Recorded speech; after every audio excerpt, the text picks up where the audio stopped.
Hello বন্ধুরা,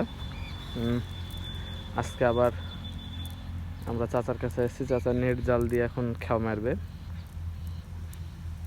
আর নদীর পানিটা অনেক ভরপুর, আর নদীতে জুকও প্রচুর। চাচা পায়ে 2টা জুক লাগিয়েছে না?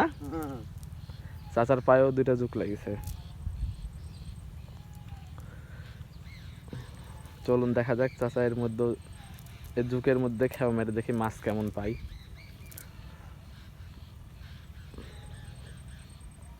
আপনাদেরকে সরাসরি আমাদের সেই বড় নদী, এই দেখেন,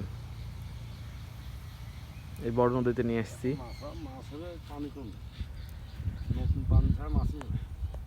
ঠিক বলেছেন চাচা, পানি একটু এই জঙ্গলগুলো একটু পোষ পেয়ে মাছ হবে না।